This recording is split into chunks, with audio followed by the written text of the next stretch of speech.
sometimes when he'd go out and look up, he'd catch these fuzzy images. And so he decided to categorize them and make a list so that he would never be distracted by them ever again. Thus began the Messier catalog. Hubble just today released its own album full of Messier objects taken by the Space Telescope, and we're going to talk about them here today with you. Make sure to send in your questions and we'll answer them at the end of the show, but I'm going to introduce you to some very special guests. So today we're joined by Michelle Fowler and Kevin Hartnett. Thank you both for being here today. Hey, yes, great to be here. All right, we're going to jump right on into it. Who is Charles Messier and why is his catalog so cool? Well, Aaron, you just said Charles Messier was an astronomer who was active in the late 1700s, and he was really interested in finding comets. He actually found many of them over the course of his career, but there were some fuzzy little blobs in the sky that looked like comets, but he could tell that they really weren't comets because they didn't move with respect to the stars. Right. Comets appear and disappear, and they actually move with respect to the background stars, but these little fuzzy blobs stayed right where they were. So he made a catalog of basically things to avoid that weren't comets.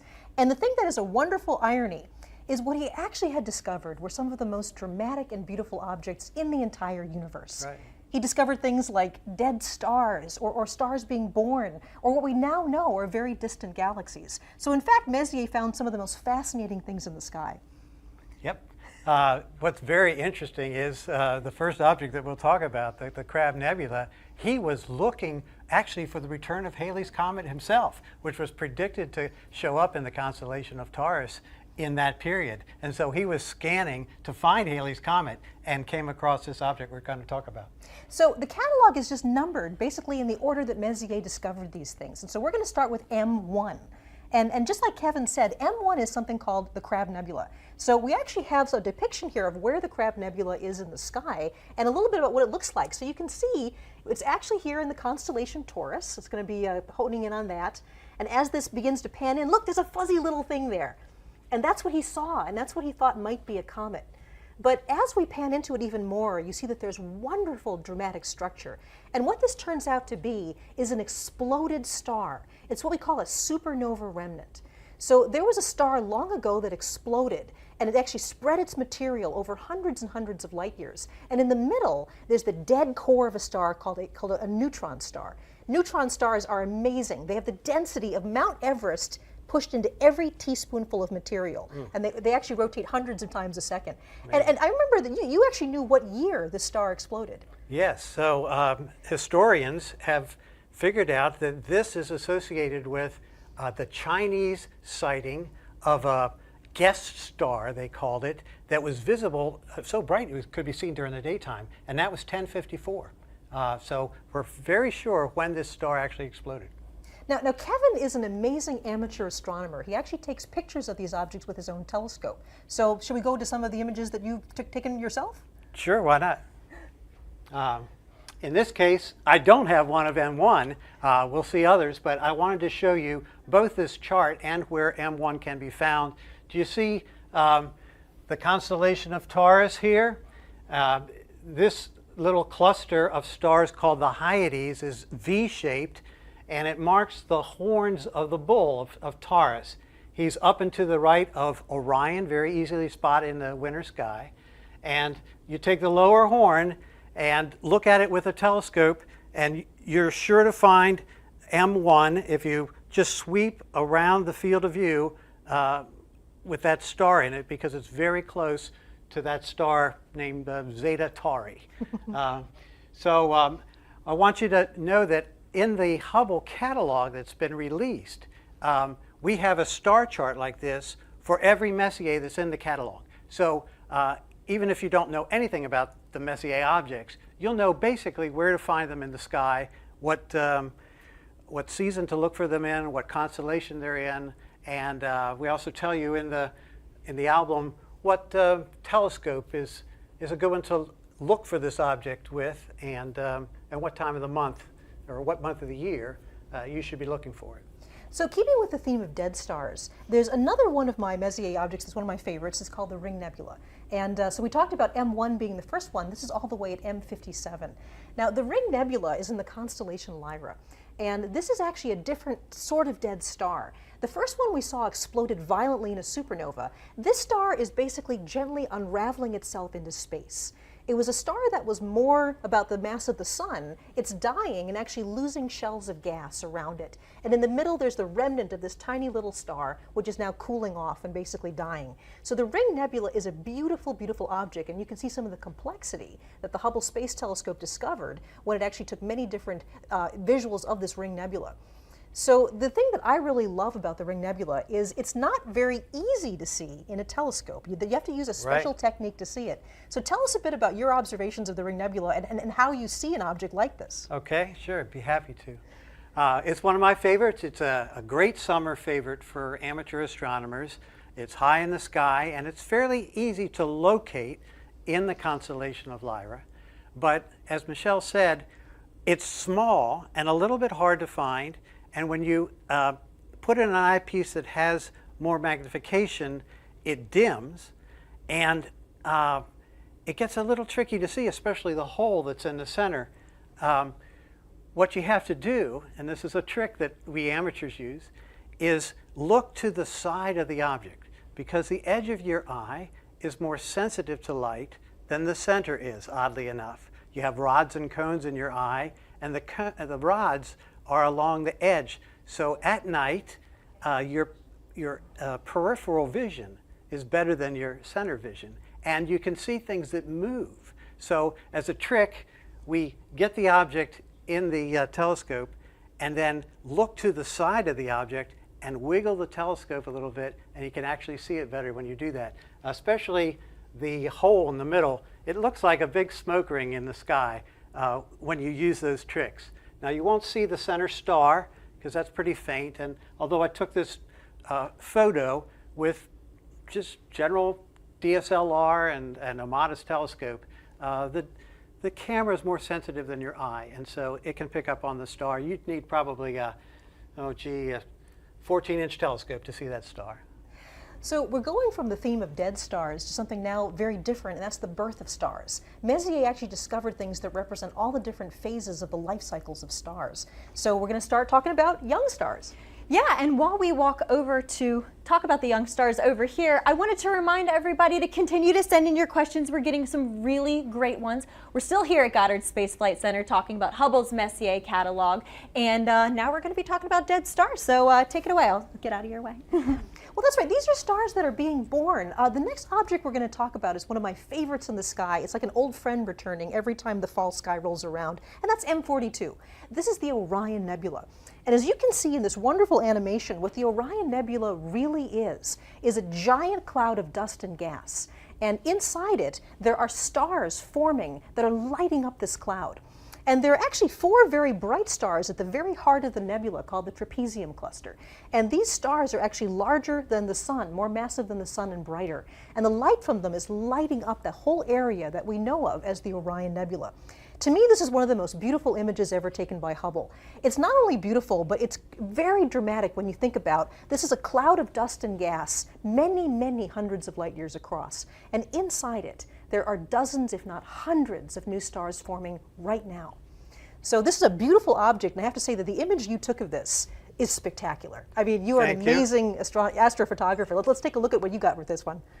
Well, it is one of my better efforts, but they're all work, and I want to really communicate that taking pictures is another aspect of astronomy that's enjoyable, has its technical challenges, but I've spent most of my life observing these things with binoculars or a telescope, and it's as much fun. It's probably more fun than trying to take pictures of them, which is just hard. So here you see an image of Orion Nebula, and I want to point out the contrast between this one and this one.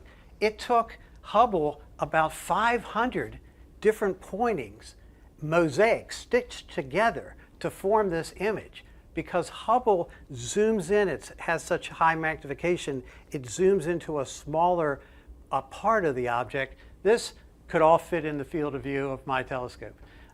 When you're looking at this object just with a telescope and not worried about taking pictures, you want to look for it beneath the 3 stars that form Orion's belt, the sheath for his sword, if you will.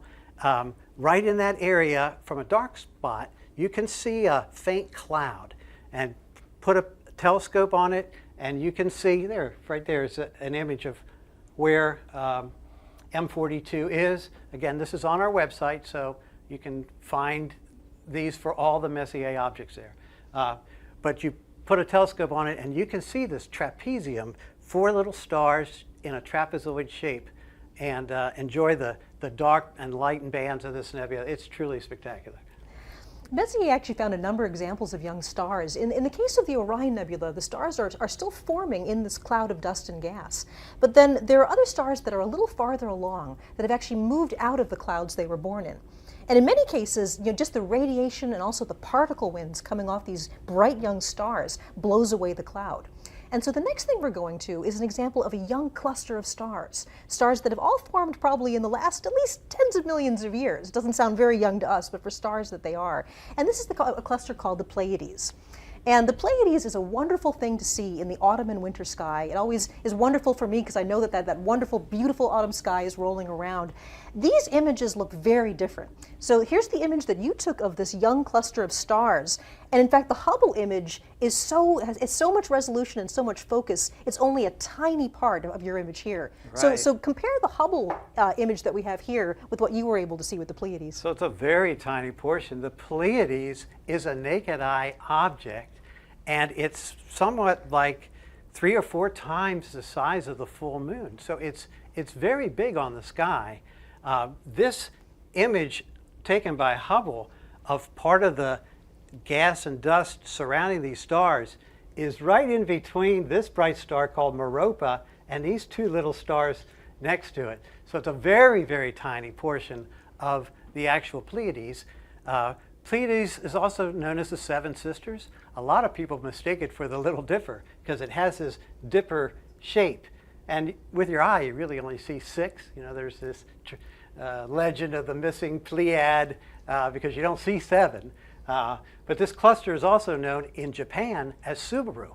And so when you look at the logo on the back of a Subaru, you're looking at this star pattern. Most people don't know that. So it's a very, very beautiful cluster, and best appreciated actually in binoculars or a small telescope where you can see just these diamonds on a black background. So we're talking about families of stars, and the type of cluster that the Pleiades is something called an open cluster. And these are stars that form relatively close to each other in one of these big clouds. But the sun was probably in a cluster like this billions of years ago. But over that time, we've been around the galaxy so many times that just the gravitational interaction between the stars has peeled off all the other members of our star cluster. We don't really know where in the sky our brother and sister stars are. So an open cluster is a family of stars that all form together. And actually, we're going to go over and talk a bit more about some different families of stars now. Yeah, and once again, while we're walking over, I just wanted to remind everyone to keep sending in your questions. I'm getting some really, really great ones. And we're here at Goddard Space Flight Center talking about Hubble. At this, and this is one of my favorites too. You notice right away, and so did Messier. He wrote in his catalog about this, that there's a very bright star in the center of the cluster. Hard to make out here because it just gets lost with all the others. But it's very, very noticeable when you look at it for the first time in a telescope. This amazing grouping of stars and this one bright one right in the middle. Now I find this cluster is particularly fun to look at in higher magnification, and I like to use a zoom eyepiece.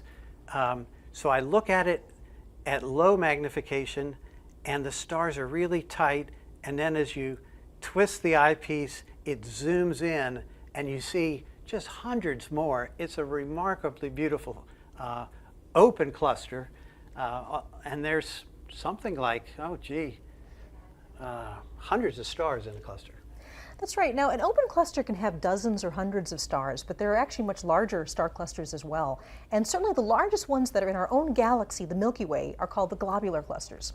And we have an absolutely spectacular picture of a globular cluster here. This is the globular cluster M15. So this is the 15th thing on the list of things that were not comets. Right. And this is actually a cluster of stars that contains millions of stars. Now, astronomers believe that globular clusters are actually ancient clusters. They probably formed very early on in the lifetime of our galaxy. And if you think about the Milky Way galaxy, we live in a spiral galaxy that's kind of shaped like a frisbee. It's a disk of stars and gas and dust. But the globular clusters actually orbit around the entire galaxy, almost kind of like a swarm of angry bees. They're going all different directions around the Milky Way. And in fact, globular clusters were one of the first ways that we discovered our own place in the Milky Way.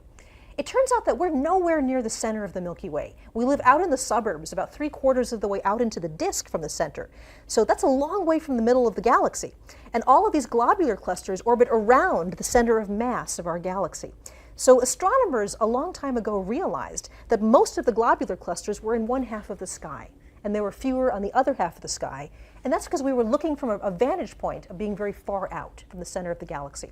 So whenever I see globular clusters, I'm really aware of the place, the role that they had in actually giving us a map as to where we are in the galaxy. And it's really a good thing that we're not on a planet inside a globular cluster, because we wouldn't see much of the sky at all, right? Also, it would be like daytime all the time. You just look at all of those stars packed into that little area. Yes, so it's very good for observing that we are where we are. So you've got another great image here. Yeah, so this image is fun because I took it 2 nights ago, right? And I took it with a very small telescope.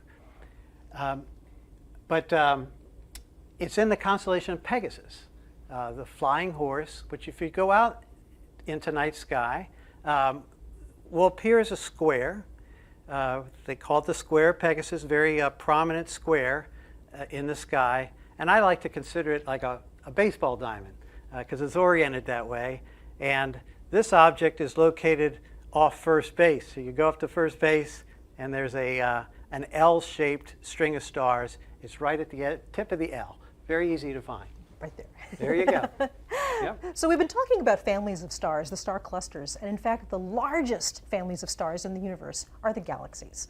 And these are families of stars that include hundreds of billions of stars. So let's talk a bit about some of the galaxies that we're looking at. Yeah, and actually while we walk over to the biggest screen in the room, we'll talk about the biggest objects, right? So I just wanted to remind everybody once again that we're here at Goddard. We're talking about Hubble's Messier objects. And please continue to send in your questions. We've got a ton of good ones, and I'll let you talk about galaxies now. Sounds good, yes. Right, so we're going to end with looking at some of these beautiful spiral galaxies. And the first one we're looking at is something called the Whirlpool Galaxy, which is known as M51. And the Whirlpool Galaxy is a spiral galaxy about half the size of our own Milky Way, and it's actually at a distance of about 23 million light years away. So you can see here in this beautiful Hubble image the detail on the spiral arms of this galaxy. The dark areas are actually lanes of gas and dust where new stars are forming inside that right now. And in fact, whenever you see red areas along the spiral arm, that's active star formation. That's where young stars are still embedded in the dust, and they're actually lighting up the dust and making it glow red. It is an absolutely beautiful spiral. So the thing that's amazing about this is it actually looks quite different through a telescope. And some people might be disappointed, but I still think it's a wonderful thing to look at. So tell us a bit about what it's like to observe a beautiful galaxy like this. Okay. I'll tell you, it's fun to glimpse these things, even if you're not seeing them particularly clearly in the night sky. There's a connection you feel with the universe by looking at the light of these things with your own eye. So just like Messier would have seen this, it was a smudge. But now you know what it really is. And that's electrifying. If you're at night searching for these things with your telescope and finding it and realizing what you're seeing, there's nothing really quite like it. So Messier would not have seen the spiral arms because you need a large telescope to do that. And his telescopes were not very good. They weren't even made of glass. The ones that we use now with mirrors, the mirrors were made out of metal back then. And we've looked at these globular clusters. In M15, Messier noted he didn't see one star in that globular cluster that we now know has millions of stars. So his view was very, very different. But this is an image I took. It took about 4 hours to lay up that image. In a second, I'll show you what one little frame looked like. But this object was not seen by Messier at the time. It's a neighboring galaxy. He only saw the very core of this, and it looked like a little blob. So the thing is that even if if your telescope image doesn't look like this, it's still wonderful to think that the light you're looking at, even when you see a little smudge on the sky, in this case is 23 million years old. 23 million light years away means the light took that long to get to us. So when you see this beautiful galaxy as just a smudge in the sky, that light left long before there were humans on the Earth. So you mentioned you're going to show us. So this is what you might see through even a large telescope. Yeah, well, this is taken through an 8-inch diameter telescope, and it took, I'm trying to remember now, about 3 minutes or 4 minutes to lay up this particular image. And you see you get all the light pollution, right? The sky glow in the background too.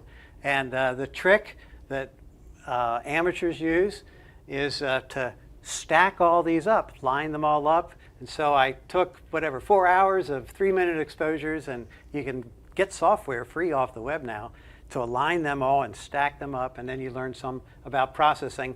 Honestly, although I don't want you to think that you're going to see these marvelous images, the pictures like from Hubble or even my telescope, by looking through the eyepiece, it is encouraging, or it should be encouraging to you, that I've only been at astrophotography for maybe 4 years with a digital camera, and so you can learn very quickly. There's a lot of resources on the web, but start with the Hubble site. You can find out where the Messiers are in the sky and what instrument to use to look at them. And once you get more familiar with the sky, like I've done for over many years, then dabble in astrophotography. So we're going to wrap up our catalog of the Messier objects with one of the most beautiful things in the sky called the Andromeda Galaxy, and this is M31. And I have to say, Kevin, this is your image. This is absolutely spectacular.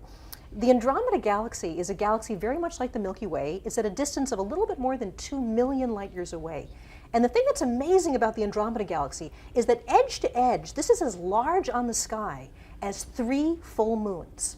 Think about lining 3 full moons up across that galaxy. So at night when this thing is up, there's this giant galaxy actually covering a fairly large part of our sky. But the reason you don't see it is it's very faint. And in fact, Messier could only see the very, very central part of the galaxy. But there's other objects in here as well that Messier saw in this gorgeous image you took. So tell us about that. Well, would that we all had eyes to see this thing in the sky, hanging there in the autumn sky, as big as 6 full moons across, right? It's just an amazingly big object, but it's faint because it's a long way away. So when you look at this in a telescope or with binoculars, in fact, you can see this object with the naked eye from a dark place. You're really only seeing the very bright core. But that's what you'll see in a scope or binoculars. Very fun to see.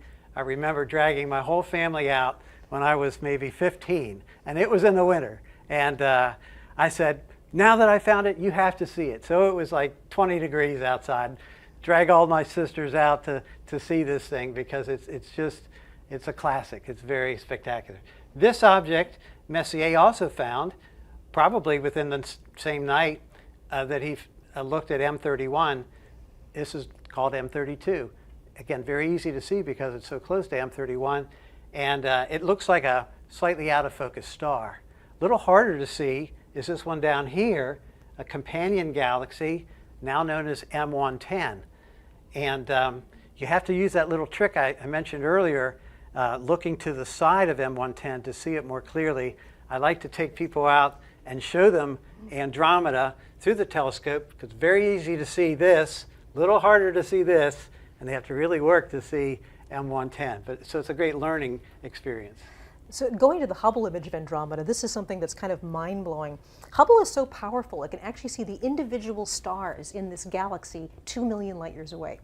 Now, this galaxy contains hundreds of billions of stars.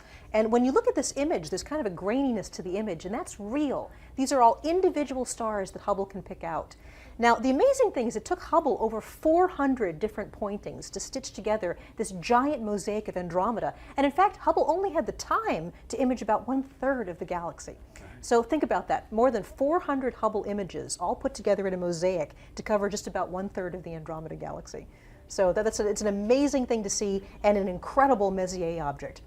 So hopefully in talking about these wonderful objects you can see in the sky, things like dead stars, stars being born, galaxies, star clusters, you might want to go out and actually look at them yourself.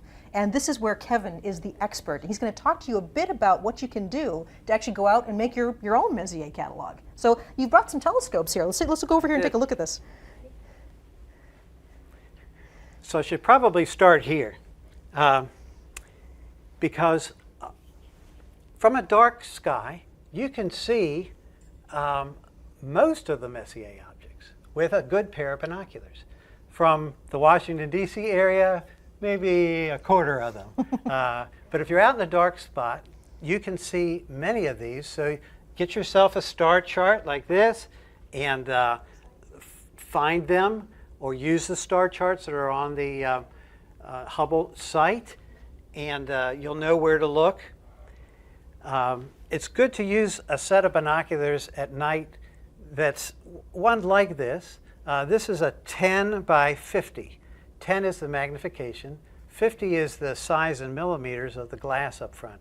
Most of us have 7 by 35s at home, and they're great for terrestrial viewing, looking at things in the yard or whatever. But you want a little more power, and you want to gather more light because the stars are faint. So you want this lens to be as big as you can hold steady. That's the other caveat, right? So if you get too heavy a binocular, you can't hold it steady and you won't get a very good view. So just two other representative scopes. You might be fascinated to know that the beautiful picture of Andromeda that I took and the one of the Pleiades was taken with a scope almost exactly this size. It wasn't this particular one, but I had it mounted on the back of a larger scope and a more expensive mount that was tracking the stars, because again, had to lay up these time exposures. But you can enjoy the Pleiades and the Orion Nebula and M31 all as beautiful objects in a scope this size. Our website says for each individual object, it's best seen or can be seen with a large, medium, or small telescope. This is what we mean by small, up to 3 or 4 inches. Medium would be more in the class of a 6 to, say, 10-inch diameter telescope.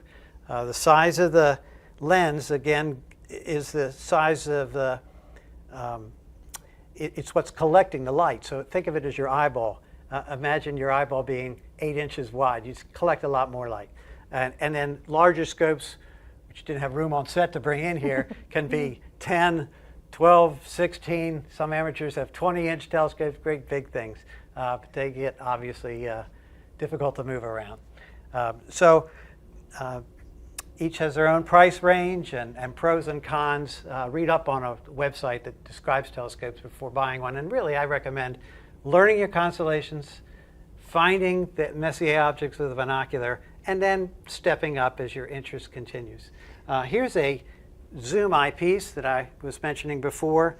So you just twist it and it magnifies, so you don't have to keep reaching for different eyepieces. If you do want to do that, there's many different types, and it just makes it easier. I find it easier to just zoom in.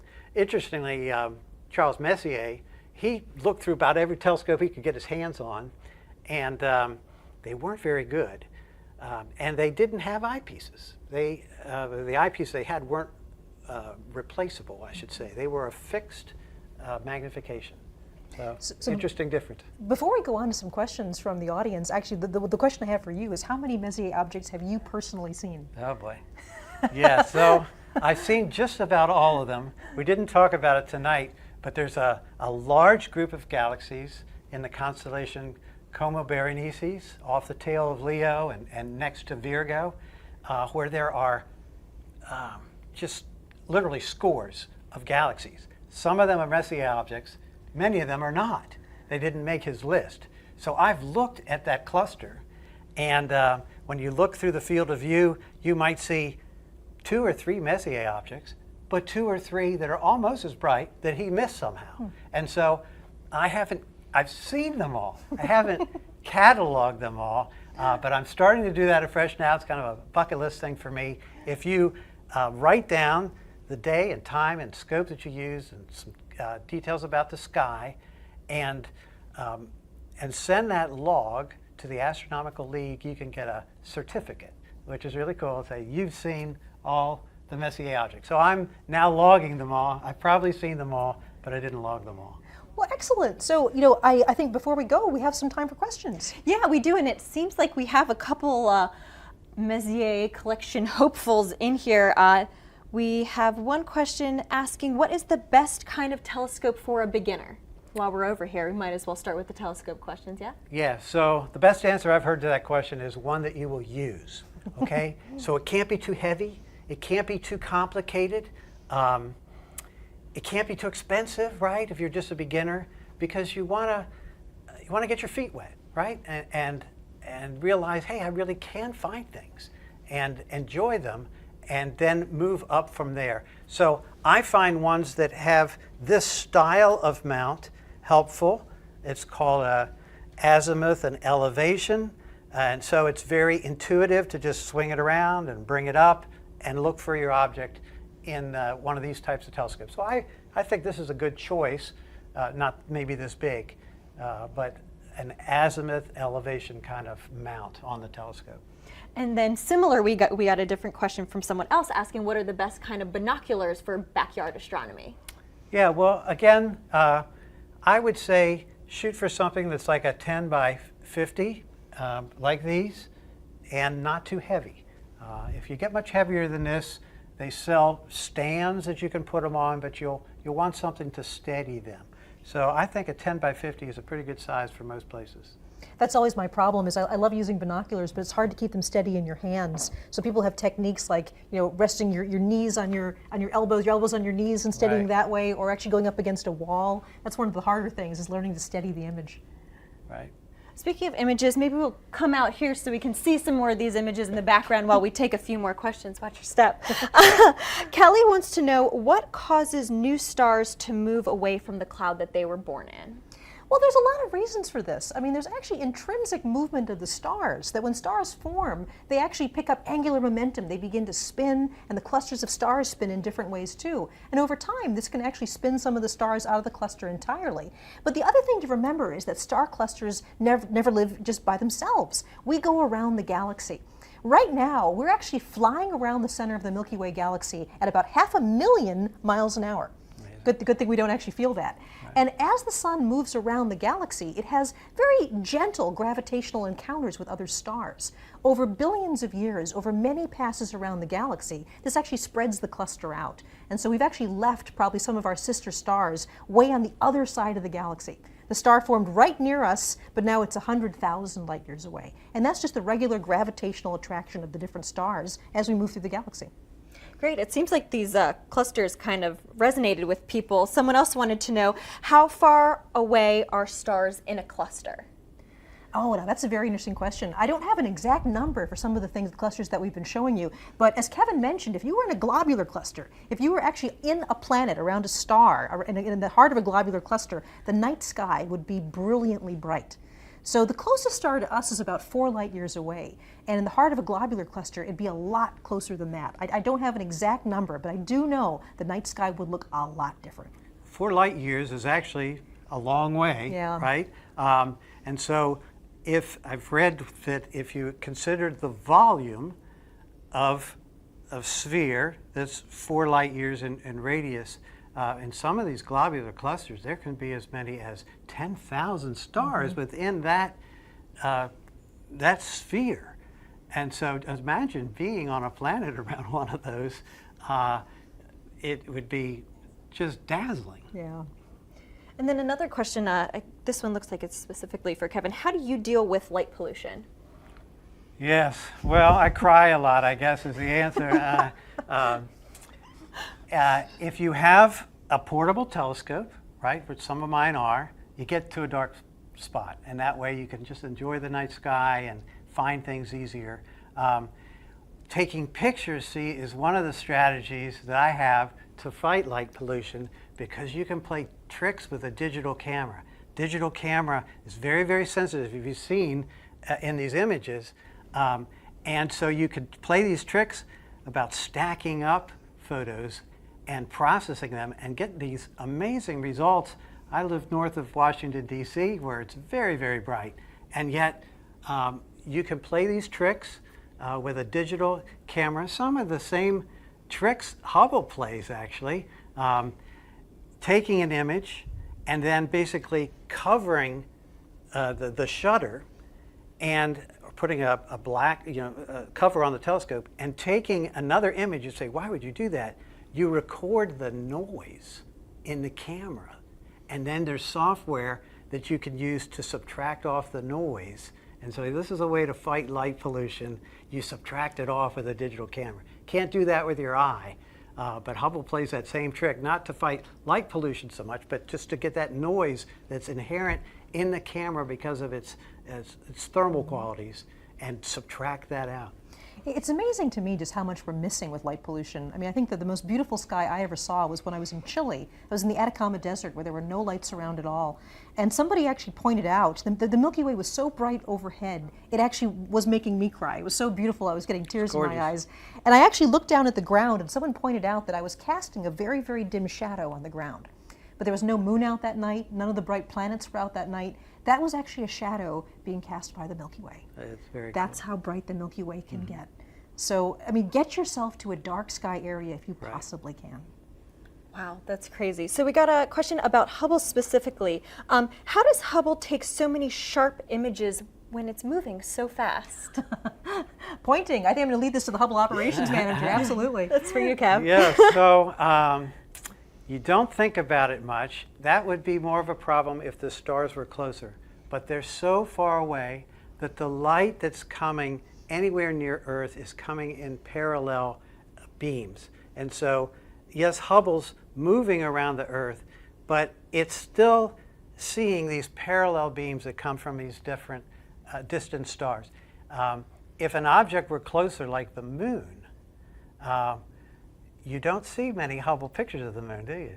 See, Hubble was never designed to look at the moon. Now we've, over the years that Hubble's been operating, we now have modes that can, but they're very seldom used because you have what they call a parallax problem. The moon's too close and Hubble is moving too fast. That light beams aren't coming to you in a parallel fashion. And so the secret is the stars are so far away. Wow, that's fascinating. So someone asked, what is the best telescope for astrophotography? Okay. I don't know how to answer that question. That's why I'm asking you. There's different types of targets, right? There's what we've been calling, these ones would be classified as deep space objects, DSOs. And there's also like the moon and planets. You would want a different type of telescope to do lunar and planetary work than you would for deep sky objects. And so that's part of the answer. For deep sky objects, I think most websites that I would go to, people more experienced than I at this, would say get a medium-sized refracting telescope. That's the type that has the lens up front with fairly short focal length, and that will probably do the best for you for these things.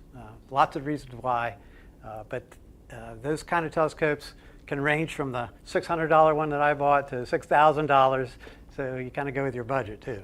And so much of it appears to be in the way you process the images. I mean, like your image of Andromeda was spectacular. I mean, I remember when I first saw it, when we were rehearsing for this, I said, that's something that like the Mount Wilson telescope would have taken 100 years ago. That would have been like the best astronomical image in the world. But here you did this out of this small scope. Yeah, there it is, right here. And so that has to do a lot with what you do with the imagery afterwards, too. So true, yes. The more you stack, the more signal to noise you get, and the more you learn about Photoshop and these other processing techniques, just the better you get at it. And I really consider myself a baby at it. This, again, was about a 4-hour exposure, and many, many times more than 4 hours in processing. And you've only been doing this for about 4 years. Yeah. Again, it's because there's so many resources online. We're bringing you the Hubble Messier catalog online with all its information. There's lots and lots of helpful resources out there about astrophotography. The Messier catalog is such an inspiration to me because, sort of wrapping it all up again, we talked about avoiding these things that aren't comets, but instead it turns out to be the catalog of wonders. I mean, everything from dead stars to baby stars to these vast galaxies that you took a picture of. Well, in some strange way, we have Charles Messier to thank for all that, even though it wasn't what he was looking for. Yes, he found 13 comets on his own, remarkable for the instruments he had, and operating from the center of Paris. Can you imagine it? In an observatory there. And he co-discovered 7 others with his friends. So the man found 20 comets in his lifetime. Very, very remarkable for the instruments that he had and the place that he was doing it from. Try to even discover one from the center of Paris right now. Pretty hard to do. Yeah. Are you ready for another question? Sure. Alejandra wants to know, what are your favorite locations for stargazing? I guess I can ask both of you that question. Well, I just mentioned the Atacama Desert, but that's kind of hard to get to. So, it is amazing to me how much you actually can see from a relatively dark backyard. If you can get yourself to an area with a nice clear horizon, I've seen comets through small binoculars. I've seen small telescopes where you can see the rings of Saturn. Saturn in particular is an object. Scope can be a unforgettable experience. As you mentioned, seeing the rings of Saturn. I've been at so many star parties, we call them. We have telescopes out and have fun with the heavens. It's so fun to see people see the moon or the planet Saturn or Jupiter with its moons and bands for the first time. They never forget it. I never forgot it. That's really what got me into astronomy many, many years ago, seeing Saturn. There's a connection with the universe that you feel, and it's really unforgettable. But where would I go? Around here, I have a brother-in-law that lives down in Virginia in the mountains, and so that's a good spot to go. And the Eastern Shore is a pretty good dark spot with nice horizon, so you can see things from horizon to horizon. But if I were going to pay money and go someplace, it would probably be Chile or someplace like that, or Hawaii, to be on the top of a mountain where all the other great telescopes are, and observe from there. And one thing I have to say is take advantage of your local amateur astronomy societies, because pretty much wherever you are in the United States, there's a local club where if you don't know what sort of telescope you'd like, if you don't know how to use a telescope, if you don't know where the nearest dark sky areas are around you, your local astronomy club will know these things. That's right. And they are an incredible resource. And as a professional astronomer, I would go to these large observatories and people would type the coordinates into computers and I would make my observations. I often feel that the amateur astronomy community are the real astronomers. They're the people that really know the sky like the back of their hand. Right. Amateur astronomy groups will also love to show you their telescopes. And so you can try before you buy if you go to a club. And that's also helpful. Great. It's kind of like asking someone about their job, asking someone about their telescope. They can talk for days and days, right? So unfortunately, we only have time for one more question. We're going to keep answering some of your questions on Facebook as they're coming in later on, but unfortunately we only have so much camera time. So one more question. What is your favorite object you viewed through a telescope? Oh, it's like choosing between your children. Yeah. Oh, wow. Okay, so I guess we just mentioned Saturn. So I mean, I think that probably actually is my favorite. In the southern sky, there's something called the Carina Nebula. And the Carina Nebula is an area where you can see star birth and star death all happening at once. There are young clusters of stars, and then there's a star called Eta Carina, which is actually very close, we think, to blowing itself up in a supernova explosion. This part of the sky has these vast bands of dark dust and bright gas. And I have to say, those are some of the things that I've seen with my own eyes when I was living in the southern hemisphere that just blew me away. I mean, this is probably the closest thing I've seen with my naked eyes looking through a telescope that actually looked like a Hubble image. So Eta Carina would have to be one of my favorites. Yeah, and for me, it is like deciding between your children, I guess. I really love to look visually at M11, that wild duck cluster, because when you first look at it in the scope, you can imagine how Messier didn't see any stars in it. They're very, very close, and yet you zoom in, and it's almost like the fly-throughs that we saw. It turns into something else. And it's in the heart of the Milky Way, where it's surrounded by hundreds and hundreds of stars to begin with. And so it's just, I don't know how to describe it. It's just beautiful. I could look at it for a long time. If we don't know how to describe it, you need to try it yourself. That's right. So get out there and find the Messier catalog yourself and enjoy the absolutely beautiful images that the Hubble Space Telescope has made of these objects. Absolutely. So like they said, if you want more, we've got the catalog up on our website, nasa.gov/Hubble. And if you want to know anything about Hubble at any time, you can follow us on Twitter at NASA Hubble. Thank you both so much for being here. And thank you all for tuning in to us. And we'll see you next time. Hey, great to be here. Bye-bye. Thank you. Bye. Later in the show or afterward on social media. So this has been quite the landmark year for the Hubble Space Telescope, which has been orbiting above Earth's murky atmosphere for 30 years, since April 1990. Hubble continues to bring us stunning discoveries and images of our universe. Joining me today, we have Hubble's Senior Project Scientist, Dr. Jennifer Wiseman, and Deputy Director for Science Communication, Dr. Michelle Thaler. Let's go ahead and take a look at some of these new images now. All these objects belong to something called the Caldwell Catalog. These images are really gorgeous, aren't they? So the Caldwell Catalog includes galaxies, star clusters, and nebulas, which are clouds of dust and gas in space. Let's go ahead and jump right in. First up, we have an image of Caldwell 45. Caldwell 45, this is a gorgeous spiral galaxy, and it has something called nuclear rings. So Jennifer, can you explain what that means? Sure. So this galaxy, just spectacular in this image, is showing off its big spiral arms, which you can see reaching around the outer parts of the galaxy. You can see a lot of dust in these spiral arms, and you can see these kind of purplish hot spots. These are regions where star formation is particularly active, and the bright light from those massive stars is ionizing the gas, giving us these beautiful colors. In the core, you see this glow of yellowish light. There's so many stars there that the starlight just kind of blends together. And around the center of this galaxy, we have a ring of particularly bright emission. This is caused when the conditions are just right in galaxies like this for intense star formation. So this galaxy is producing new stars at a high rate, and in particular in that ring around the nuclear part of the galaxy. Yeah, it's really beautiful. We've got another image of a spiral galaxy, Caldwell 36. So Caldwell 36, it seems like we're almost missing a chunk of the photo here. So what are we seeing, Jennifer, or not seeing?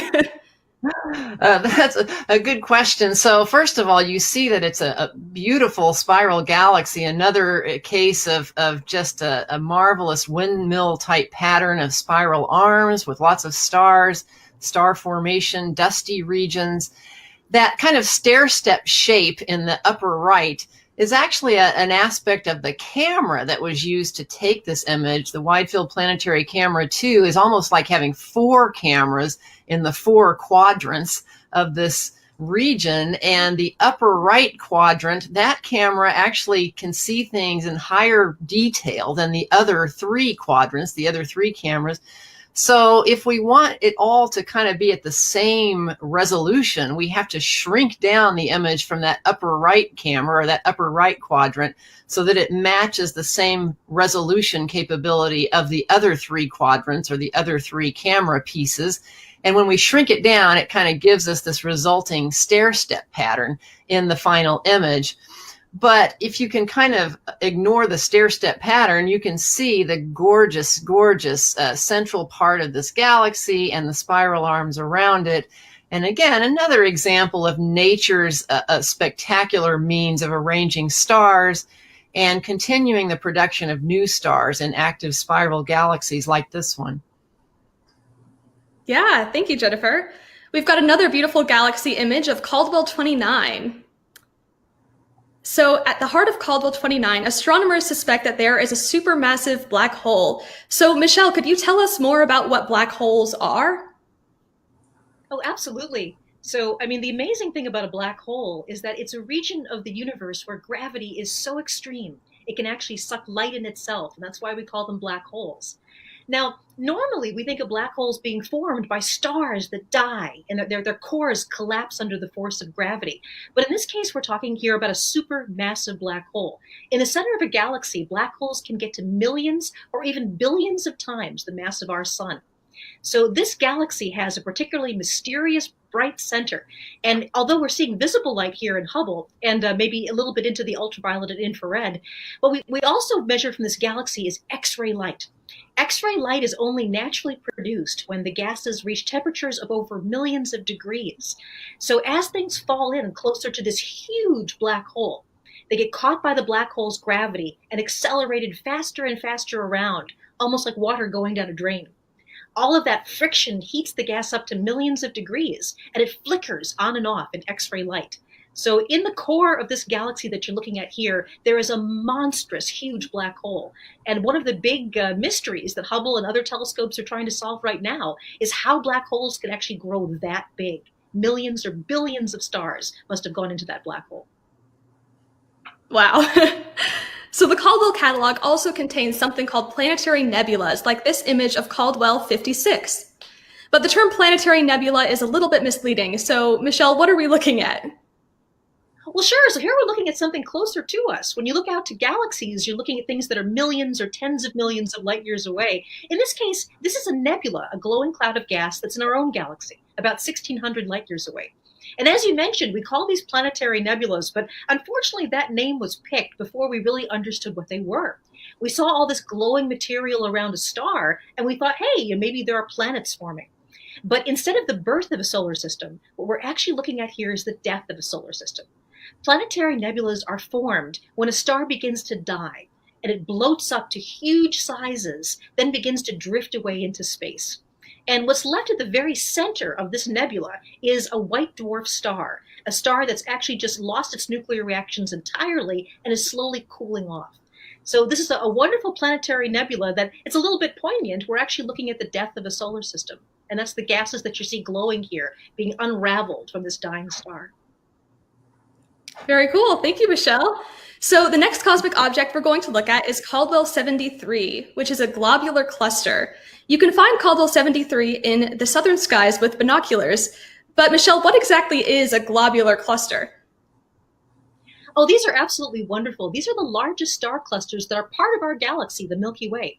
They orbit around the Milky Way, but not actually usually in the disk of the Milky Way. We are in this disk of gas and dust going around. The globular clusters are going every which way around the Milky Way, sort of like a swarm of angry bees, and they are huge.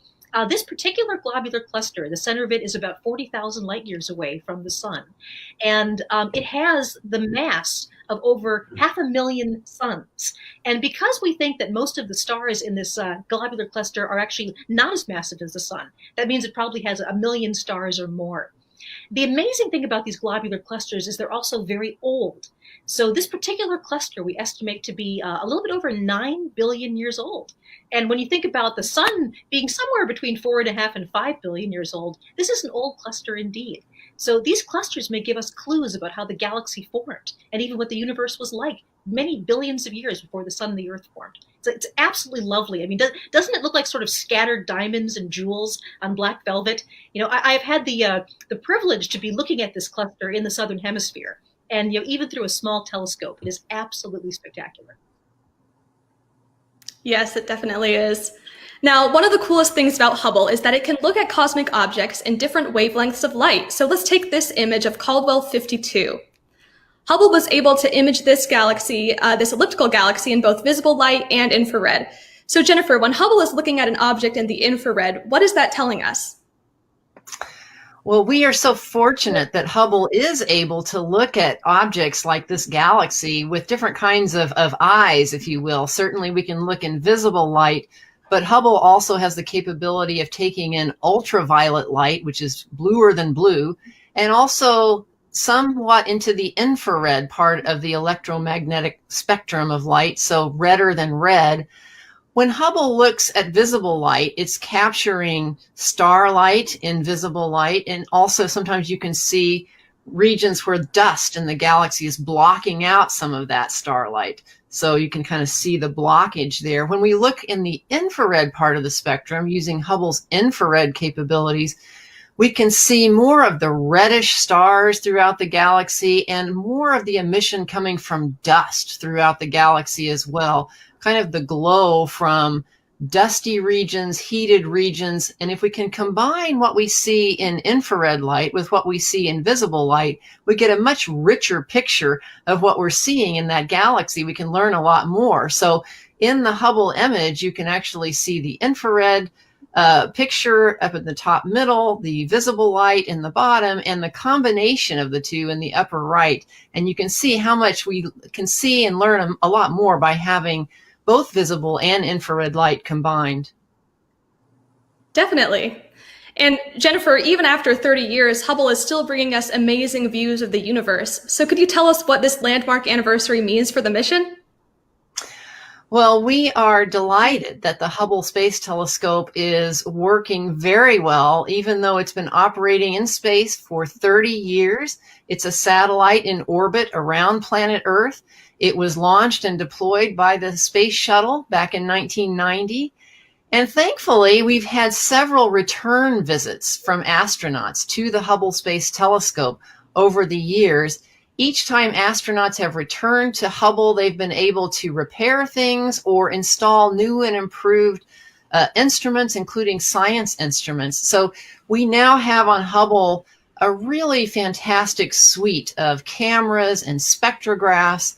We have good gyroscopes and batteries that help us be able to operate the telescope and point it accurately. And we're confident that the Hubble Space Telescope will be able to operate well for quite a few years to come, hopefully throughout most of this decade and maybe beyond. And that's good news for science, because Hubble right now is really at the peak of its scientific capability, even 30 years into its mission. We're doing things with Hubble now that we hadn't even imagined before it was launched, like studying the atmospheres of exoplanets, planets orbiting stars other than our sun, outside of our solar system. And we're looking ever more deeply into the universe at distant galaxies as well, understanding the history of the universe. We are also looking forward to Hubble operating in complement with the James Webb Space Telescope that is due to launch the latter part of next year. When Webb launches and operates, it will be a wonderful telescope that's very adept in the infrared part of the spectrum, looking deeper into the infrared than Hubble can achieve, whereas Hubble can see visible and ultraviolet light that the Webb telescope won't see. So in complement, these two observatories will be a very powerful tool for understanding distant galaxies, the early universe, and also star and planet formation in our nearby our own galaxy as well. So we're very excited to celebrate Hubble's 30th birthday, both for looking back, but also for looking forward to what we're going to learn about the universe in the coming years. Fantastic. So if you're just joining us, we're live and talking about newly released Hubble images of objects from something called the Caldwell Catalog. The coolest part about the Caldwell Catalog is that you can find these cosmic objects in the night sky with telescopes, or sometimes even with just binoculars or your eyes. But what exactly is the Caldwell Catalog? Joining me now, we have Hubble's Science Operations Manager, Kevin Hartnett, and our lead science writer, Vanessa Thomas. They're also both amateur astronomers, which means they use their own telescopes to look at the night sky. So Vanessa, you were responsible for pulling together this collection of images. Could you tell us what the Caldwell Catalog is and what its purpose is?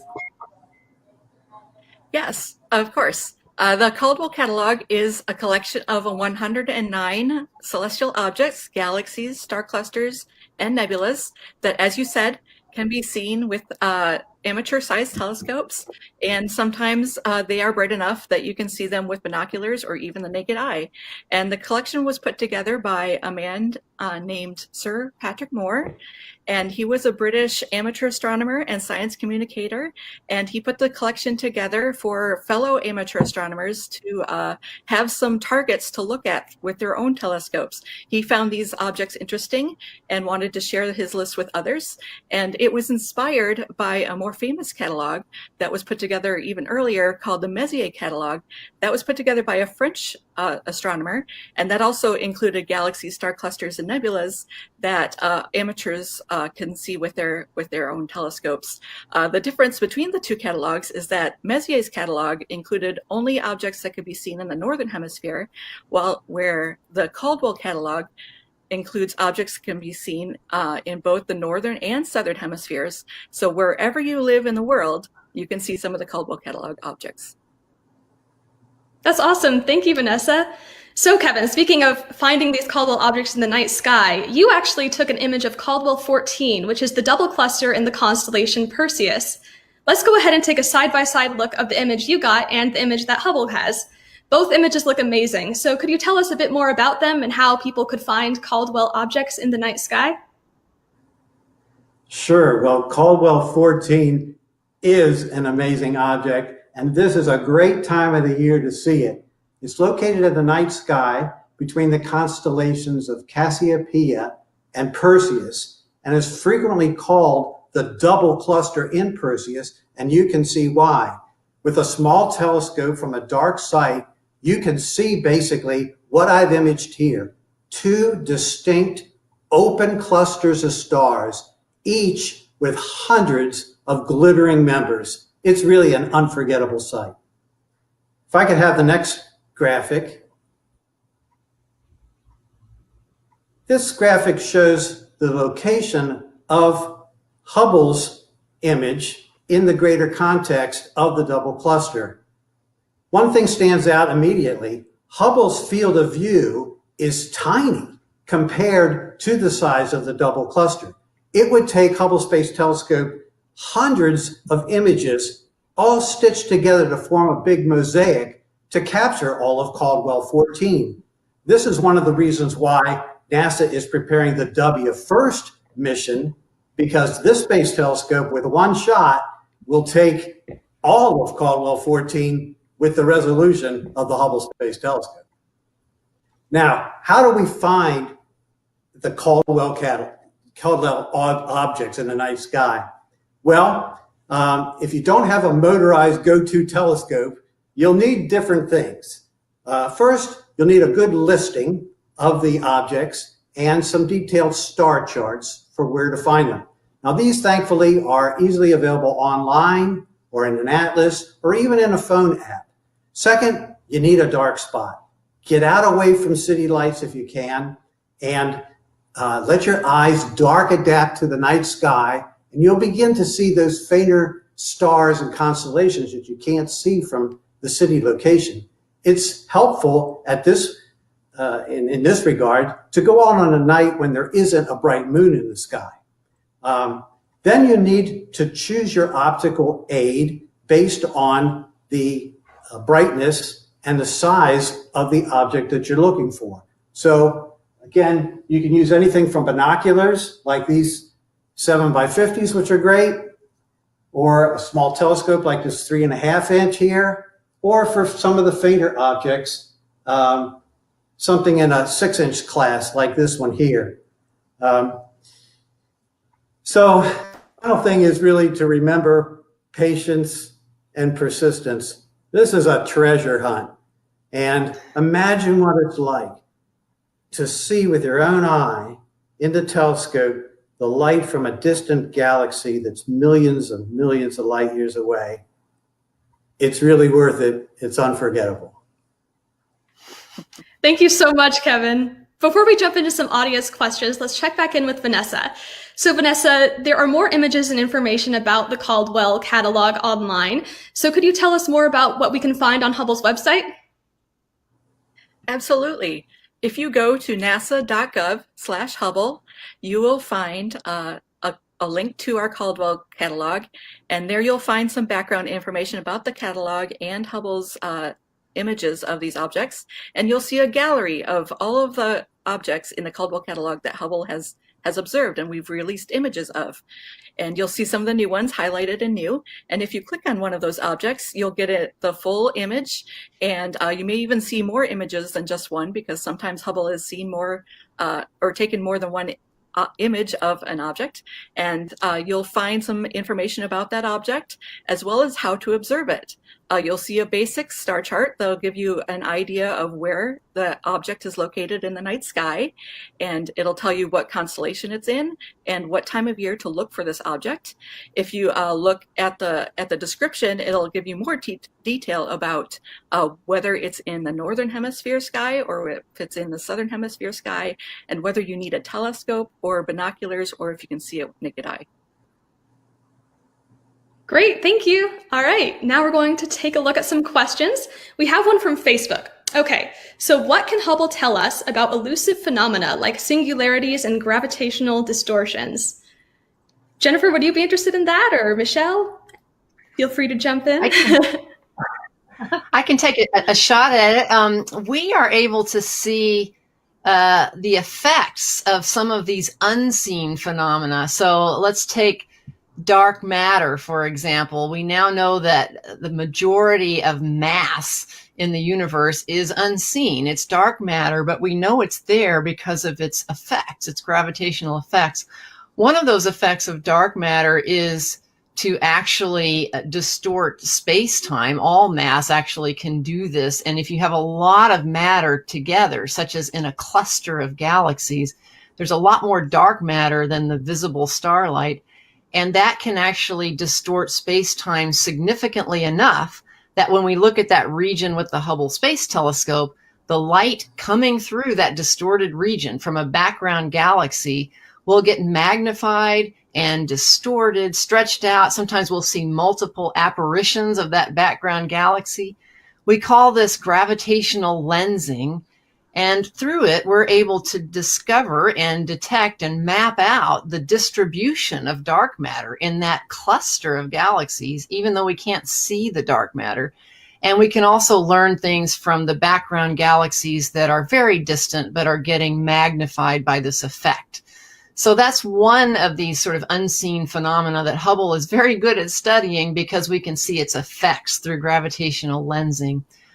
We're also contributing to the study of dark energy. This is the mysterious force that seems to be propelling the expansion of the universe to faster and faster rates.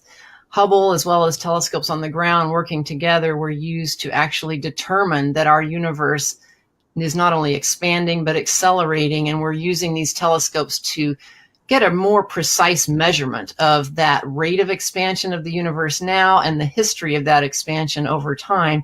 We don't yet know exactly what dark energy is, but Hubble is giving us a lot of new information to help us find out. Great, thanks, Jennifer. Okay, one other question we have. So are these actually photos taken by Hubble as it is, or is it like a reconstruction of raw images? So maybe if someone wants to talk about how we get the Hubble images that we see today briefly. Let's see. I vote Vanessa. All right. Sounds good. I can take that. So Hubble takes images in black and white actually through different filters. So it uses filters to isolate the type of wavelength that astronomers want to observe. So Hubble's images actually come down black and white, and to get color images, we have to take multiple exposures in multiple filters. So we put those multiple filter images together to create these beautiful color images that you see. And yes, and we do additional processing. Sometimes Hubble takes multiple images of an object because maybe the object is too large to fit in the field of view. So we have to take multiple images to get the whole object or to get more of the object of interest. And so we have to mosaic those images together as well. So there is some processing that goes on, yes. Gotcha. Thanks, Vanessa. Awesome. Okay, so on Facebook, it sounds like we have someone who is a beginner amateur astronomer looking for some tips. So Kevin, do you have any words of wisdom? Well, my best tip for folks that are getting into astronomy is to find a friend to do it with. Now, one has to be careful these days because of COVID, of course, to be in a group doing this. But there are clubs, many clubs out there for amateur astronomers. And if you join a club, which meet virtually now, you can learn a lot about different types of telescopes, different tricks to observe. And it's all very helpful rather than trying to do it alone. So that's really perhaps the best tip that I can give you. Don't do it by yourself, or if you feel like you have to because of COVID, take advantage of online meetings or YouTube videos. There's lots of them out there that describe telescopes or binoculars and how to use them. There's a wealth of information online these days. Great. Thank you, Kevin. All right. I think we're just going to do one more from Facebook. How far away is Hubble from us? So anyone want to take that one on? I can take a jump at it, but it's about 300 and it varies actually, but varies between about 340 and 360 miles above the surface of the Earth over the years of its mission. It's not that far away from the surface of the Earth. It's in low Earth orbit, again, not to get it a lot closer to the things that we're trying to observe with Hubble, but to simply get it above much of the Earth's atmosphere so that we don't have to look through that turbulent atmosphere that can actually blur the images that we're trying to look at. And also the atmosphere of the Earth actually filters out some of the light that we want to capture with Hubble, like ultraviolet light. So it's not very far up. It was deployed there also because that's where the space shuttle could go. And we wanted to use the space shuttle to take the Hubble up into orbit and to return to visit it several times. You should note, however, that a lot of telescopes now in space, and there are other space telescopes now and also in the future, are not being put in low Earth orbit. Some of them are being put much farther away. The James Webb Space Telescope, to be launched next year, the latter part of next year, will be 1 million miles away at a place in space called L2 that is quite far away. We want to keep the Webb telescope very cold. We want those sun shields that you see in the image there protecting the telescope from sunlight and heat to be effective. And we want to be able to have the most sensitive infrared observations possible. So that's why the Webb telescope will be put much farther away from Earth than Hubble was put. Absolutely. I think we do have time for one more question, and maybe Michelle can take this one. Speaking of James Webb, which is coming next year, is Hubble getting upgraded after James Webb, or what are we looking at with the future of our space telescopes? Well, right now there is actually no plans to visit Hubble with the astronauts again, and part of that is because we don't have the space shuttle. So Hubble is not actually in the correct orbit. The space station, for example, is in a very different orbit than Hubble. So we hope that Hubble keeps working as well as it is now, maybe even for a decade. The last mission that went up there in 2009 replaced a number of the cameras. So the cameras are actually much younger than 30 years, just a little bit more than 10 years old. And they also did things like replace gyroscopes so that the telescope will be able to point itself very well. So, some of the things that I'm really excited about as far as what we're doing in the future of Hubble, we're working on, for example, catalogs that astronomers all around the world can use, catalogs of say, star regions where young stars are being formed right now. Another thing that we're doing that I'm very excited about is monitoring the atmospheres of planets like Jupiter and Saturn. So a lot of people have heard that the red spot of Jupiter is shrinking, and it's actually changing color as well. So Hubble will be doing that too. So Hubble has a huge future ahead of it. And although we're not expecting to actually upgrade it at this point, it is still going to be this incredibly relevant and wonderful observatory.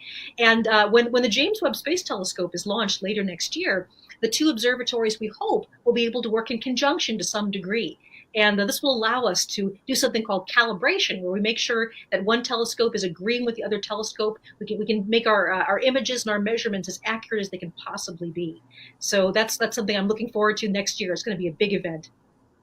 Yeah, it's going to be awesome. Well, thank you all for sending in these questions. Unfortunately, we're going to have to wrap things up for today, but if we didn't get to your question here, we'll try to answer it later on social media. Thank you for joining us. We love sharing these newly released Hubble images of objects from the Caldwell catalog with you. All the images we talked about and many more can be found online at nasa.gov/Hubble. There, you can also find more Hubble content and fun online activities you can do with your family or on your own.